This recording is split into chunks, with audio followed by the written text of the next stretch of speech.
সিলেটে আরো 2 উপজেলা বন্যা কবলিত, শহরেও ঢুকছে পানি। উজানের ঢলে ডুবল শ্রীমঙ্গলের বিস্তীর্ণ এলাকা। তথ্য গোপনের অভিযোগের মামলায় দোষী ট্রাম্প, 11 জুলাই রায় ঘোষণা। প্রীতি ম্যাচে চাইনিজ তাইপের বিপক্ষে মাঠে নামছে বাংলাদেশের মেয়েরা, জয়ী চোখ সাবিনাদের।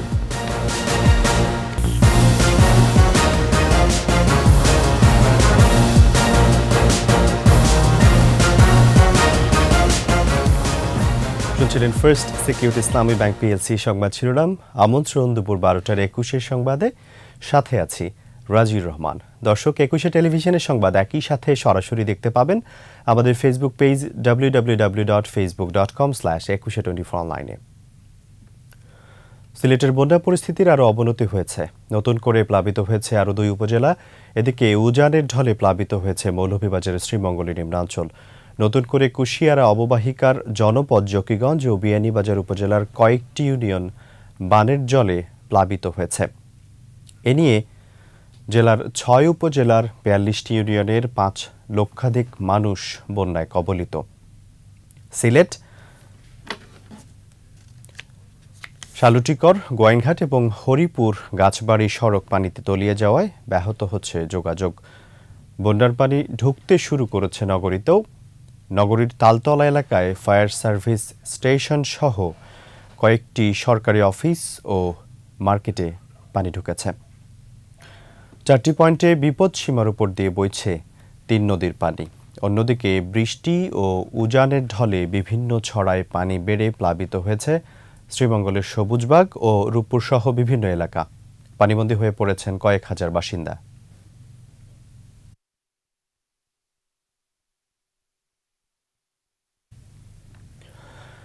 ব্যবসায়িক নথিতে তথ্য গোপন করার মামলায় দোষী সাব্যস্ত হলেন সাবেক মার্কিন প্রেসিডেন্ট ডোনাল্ড ট্রাম্প। তার বিরুদ্ধে আনা 34 অভিযোগের সবকটিতেই তিনি দোষী সাব্যস্ত হন।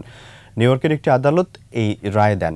এই রায়ের ফলে ট্রাম্পই প্রথম কোনো মার্কিন প্রেসিডেন্ট যিনি ফৌজদারি অপরাধে দোষী সাব্যস্ত হলেন। আগামী 11 জুলাই তার সাজা ঘোষণা হবে। রায়ে সাবেক এই প্রেসিডেন্টের কারাদণ্ড হতে পারে, তবে বিশেষজ্ঞরা বলছেন কারাদণ্ড না দিয়ে তাকে জরিমানা করার সম্ভাবনাই বেশি। রায় ঘোষণার পর প্রতিক্রিয়ায় ট্রাম্প বলেছেন এই রায় তার জন্য মানহানিকর।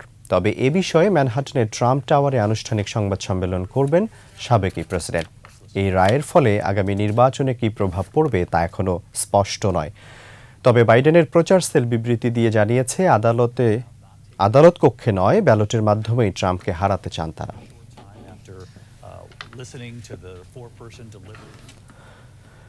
রিক্রুটিং এজেন্সিগুলোর অনিয়ম থাকলেও শ্রমবাজারে স্বচ্ছতা নিশ্চিত করতেই বাংলাদেশ সহ 15টি দেশ থেকে জনশক্তি আমদানি বন্ধ করছে মালয়েশিয়া। বাইরের পক্ষ থেকে এমন দাবি করা হলেও বিশেষজ্ঞরা দায়ী করছেন সিন্ডিকেটকে। পরামর্শ দিচ্ছেন সিন্ডিকেট ভেঙে দেওয়ার। এদিকে চালুর 3 মাসের মাথায় গেল সপ্তাহে বাংলাদেশিদের জন্য শ্রমবাজার বন্ধ করে দিয়েছে মালদ্বীপও। মেহেদী হাসানের রিপোর্টে বিস্তারিত। বাংলাদেশ সহ 15টি দেশের বৈধ অবৈধ মিলিয়ে 30 লাখ বিদেশি শ্রমিক রয়েছে মালয়েশিয়ায়, যাদের মধ্যে একটি অংশের কাজ নেই। এমন পরিস্থিতিতে 31 মে থেকে শ্রমবাজার বন্ধের ঘোষণা দিয়েছে মালয়েশিয়া। আগামীতে কাজ নিশ্চিত সাপেক্ষে চাহিদার ভিত্তিতে বাজার খুলে দেওয়ার কথা বলছে দেশটি। এদিকে 2022 সালে শ্রমবাজার খোলার পর মালয়েশিয়ায় শ্রমিক পাঠানোর ক্ষেত্রে শুরুতেই তৈরি হয় দেশের 25 এজেন্সির সিন্ডিকেট। এ নিয়ে নানা জটিলতা দেখা দেওয়ার পর দেশে 100 রিক্রুটিং এজেন্সিকে দেওয়া হয় শ্রমিক পাঠানোর সুযোগ। মালয়েশিয়া যেতে সরকার জনপ্রতি ব্যয় 79,000 টাকা বেঁধে দিলেও এজেন্সিগুলো বাংলাদেশি কর্মীদের কাছ থেকে নিয়েছে গড়ে 5,44,000 টাকা।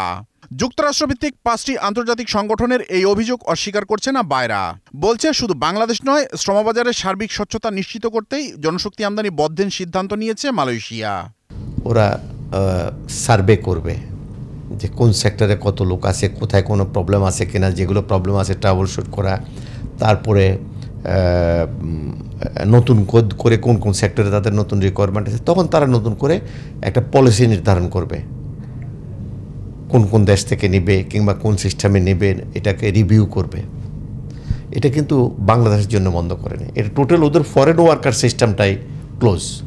আবার যখন বাজার খুলবে তখন সেখানে যাতে কোনো সিন্ডিকেট না থাকে তা নিশ্চিত করার তাগিদ বিশেষজ্ঞদের। এটা ইনভেস্টিগেট করা উচিত, এটাকে ডিসেন্ট্রালাইজ করা উচিত। এদেরকে এককভাবে কেন দিবে? এরা কি গরিব মানুষ? আরও অনেক লোক আছে এই ব্যবসা করতে পারে, তাদেরকে দেন, কম্পিটিশন বাড়ায় দেন। কম্পিটিশন না থাকলে সিন্ডিকেট যেখানে দিবেন, সিন্ডিকেটের কারণে আপনার জিনিসপত্রের দাম বাড়ে। তো সিন্ডিকেটের কারণে আপনার টাকার পরিমাণ বেশি টাকা দিয়ে যাইতে হয়। সিন্ডিকেট যদি না থাকে তখন এদের মধ্যে কম্পিটিশন থাকবে। এদিকে নানা অনিয়মের কারণে চালুর ৩ মাসের মাথায় গত ২৪ মে বাংলাদেশিদের জন্য আবার বন্ধ করে দেওয়া হয়েছে মালদ্বীপের শ্রমবাজার। Capital city of Male. Mehedi Hasan, ২১ television, Dhaka. দর্শক, সিলেট অঞ্চলে বন্যা কবলিত হাজারো মানুষ। আমরা সরাসরি চলে যাব সিলেটে। সেখানে রয়েছেন আমাদের সহকর্মী ওয়েস খসরু। খসরু, নিশ্চয়ই শুনতে পাচ্ছেন আমাদের। এই মুহূর্তে সিলেটে বন্যা পরিস্থিতির কি অবস্থা দেখছেন এবং প্রশাসন বা সরকারের পক্ষ থেকে কি ধরনের সহযোগিতার ব্যবস্থা করা হয়েছে, বিস্তারিত জানাবেন আমাদের। রাজু, আপনাকে জানিয়ে রাখি, আসলে উজানের ঢল কিছুটা কম আসতে শুরু করেছে সিলেট অঞ্চলে। তবে এখন সীমান্তবর্তী এলাকা থেকে পানি কমছে এবং মধ্য এলাকায় পানি বাড়ছে। আমি এই মুহূর্তে আছি সিলেট গাছবাড়ি সড়কে এবং আপনি দেখতে পাচ্ছেন যে এই সড়কের উপর দিয়ে পানি প্রবাহিত হচ্ছে। প্রায় ২০ কিলোমিটার এলাকার এই সড়কটিতে সড়কের উপর দিয়ে এখন নৌকা চলাচল করছে এবং নৌকা ছাড়া এখন আসলে যাতায়াতে আর কোনো ব্যবস্থা নেই। আমরা এই এলাকায় কানাইঘাট এবং জৈন্তাপুরে কিছু অংশ পড়েছে এবং এখানকার লোকজন পানিবন্দী অবস্থায় রয়েছেন।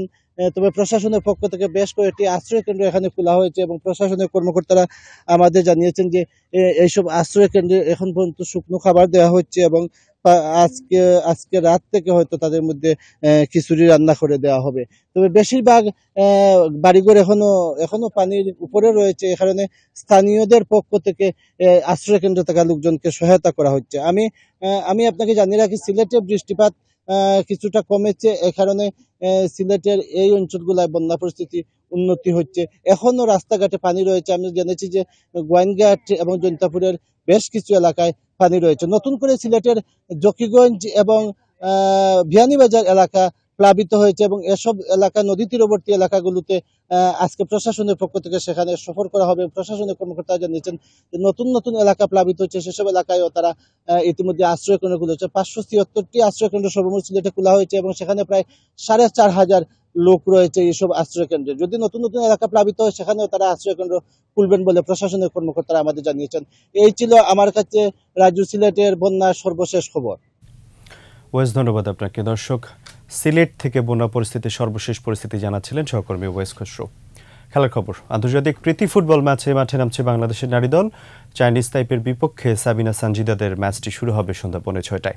বসুন্ধরার কিংস অ্যারেনায় নারীরা খেলবে ফিফা র্যাঙ্কিংয়ে ১০০ ধাপ এগিয়ে থাকা দলের বিপক্ষে। তবে র্যাঙ্কিং নিয়ে ভাবছে না সফরকারী কোচ। এই কন্ডিশনে বাংলাদেশকে কঠিন প্রতিপক্ষই মনে করেই খেলবে চাইনিজ তাইপে।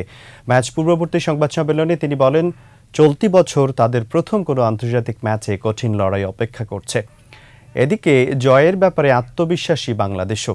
এবছর কোনো আন্তর্জাতিক ম্যাচ না খেললেও দীর্ঘদিন ধরে আছে অনুশীলনের মধ্যেই। সদ্য শেষ হওয়া নারী লিগেও খেলেছেন জাতীয় দলের প্রায় সবাই। প্রতিপক্ষ শক্তিশালী হলেও ঘরের মাঠে জয়ের ছকি কষছে বাংলাদেশ।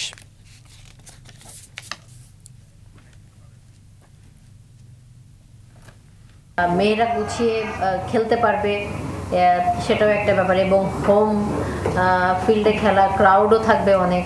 তো সব কিছু মিলিয়ে তো নিজেদের একটা অ্যাডভান্টেজ থাকবে এবং আমার মনে হয় যে মেয়েরা যদি স্বাভাবিক খেলতে পারে অবশ্যই ভালো। শেষ করছি দুপুর 12টার 21 সংবাদ। যাবার আগে ফার্স্ট সিকিউরিটি ইসলামী ব্যাংক পিএলসি সংবাদ শিরোনামগুলো আরও একবার। সিলেটে আরও 2 উপজেলা বন্যা কবলিত, শহরেও ঢুকছে পানি। উজানের ঢলে ডুবল শ্রীমঙ্গলের বিস্তীর্ণ এলাকা। তথ্য গোপনের অভিযোগে মামলায় দোষী ট্রাম্প, 11 জুলাই রায় ঘোষণা। এবং প্রীতি ম্যাচে চাইনিজ তাইপের বিপক্ষে মাঠে নামছে বাংলাদেশের মেয়েরা, জয়ই চোখ সাবিনাদের।